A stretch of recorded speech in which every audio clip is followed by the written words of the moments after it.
11/5/21 আমার বাড়িওয়ালাকে আমি উজ্জ্বলের ক্লিনিকে ভর্তি করি। উজ্জ্বলের ক্লিনিকে ভর্তি করার পরে উজ্জ্বল কাকে দিয়ে না সিজার কারে দিয়ে করাইছে না করেছে এটা আমি সঠিক জানি না। এখন আমার বাড়িওয়ালার অবস্থা খুব দুরন্ত।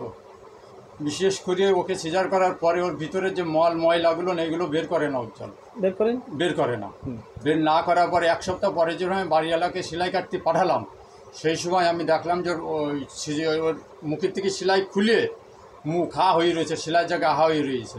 ওই সময় উজ্জ্বল নতুন করে আবার আমার রুগীকে ওই সেলাই কেটে ফেলে পেট পরিষ্কার করে আবার সেই উজ্জ্বল সেলাই দেওয়ার পরে আমার রুগীর গা হাত পা ফুলে যায়। উজ্জ্বল আমাকে ওই সময় ফোন করে বলে যে দাদা একটা রক্ত দিতে হবে। আমি মমতা বস্ত্রালয়কে একজনকে ডেকে নিয়ে যাই, আমি রক্ত দিয়ে আসলাম। তারপরের দিন আবার ফোন করে এই কথাই আমাকে বলছে উজ্জ্বল দাদা আর একটা রক্ত দিলি বৌদি ফুল সুস্থ হয়ে যাবে।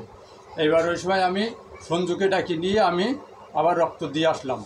দিয়ে আসার পরে সকালবেলায় আমার বাড়িওয়ালা কান্দাকাটি করছে ক্লিনিকের ভিতরে, আর আমি বাসায় রয়েছি।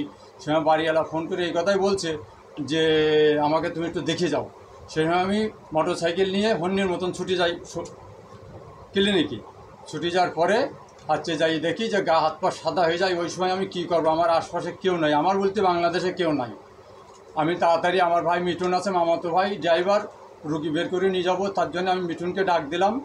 আর নির্মল পুটিমারি ভ্যান চালাই, ওনাকে ডাক দিলাম। ডাক দেওয়ার পরে বলছে যে কাকা কী করবো আমি এখন। এরা তাড়াতাড়ি বললো যে রুগী নিয়ে তুমি খুলনায় চলো। আমি ওদের কথা মতন উজ্জ্বলকে বললাম যে দাদা আমার রুগীটাকে আপনি ছাড়িয়ে দেন। উজ্জ্বল আমাকে এই কথা বললো যে দাদা রুগীর কোনো কিছু হয়নি, আপনার কীরা কি বুঝোচ্ছে না বুঝোচ্ছে সেটা আপনিই ভালো জানেন, রুগীর কোনো সমস্যা না। আপনি ইঞ্জেকশন দুটো দিচ্ছি, ইঞ্জেকশন দুটো নিয়ে আসেন, আমি এখন একটা দিয়ে দেবো, বিকেলবেলা একটা দেবো, দিলে রুগী কাল সকালে হাইটে বাড়ি চলে যাবে। ঠিক আছে। এই কথা শোনার পরেও আমি সেই ইঞ্জেকশন দুটো আবার নিয়ে যাওয়ার পরে আমি যে সময় দেখতেছি যে আমার বাড়িওয়ালার অবস্থা খুব খারাপ বা কান্দাকাটি করতেছে, সহ্য করতে পারতেছে না, সেই সময় আমি রুগী উপরের থেকে দোতলা থেকে নিচে নিয়ে চলে আসার পরে আমি মিঠুনির গাড়িতে করে নিয়ে আমি চলে যাই খালিশপুর হসপিটাল, খুলনা খালিশপুর হসপিটালে। নিয়ে যাওয়ার পরে ওখানে রুগী দেখার পরে ওখানে ভর্তি নেই না আমার রুগীকে। চলে আসলাম ইসলামী ব্যাংক হসপিটালে। আসার পরে ওখানেও রুগী ভর্তি নেই না। আমার মহাজনকে ফোন করার পরে তাই এই রুগী আমার ইসলামী ব্যাংক 8 তলায় ভর্তি করার পরে ওখান থেকেই আমার রুগীকে ট্রিটমেন্ট হওয়ার পরে 3 দিন ওই হসপিটালে আমি থাকার পরে বাড়ি চলে আসি ছুটি নিয়ে বাড়ি আসার পরে আমি উজ্জ্বলকে ফোন দিলাম, দাদা আপনি আমার সাথে একটু দেখা করেন। উজ্জ্বল আমার সাথে এই পর্যন্ত এখনও দেখা করলো না। এখন জানি না আমার রোগীর কী অবস্থা হবে না হবে। চুকনাগরে আমার উজ্জ্বলের ক্লিনিকে খরচ হয়েছিল উজ্জ্বল সিজারে নিয়েছিল 9,000 টাকা চাইছিল, আমি তাকে হাত পায়ে ধরে 8,000 টাকা দিয়েছিলাম।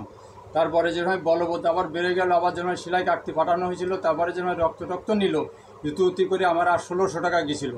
তারপরে এই অবস্থা অবশেষে আমার খুলনা দিয়ে গাড়ি ঘোড়া খরচ দিয়ে অবশেষে 70 থেকে 72,000 টাকা এবং আমার রোগীর পিছনে লাগিয়ে যায়।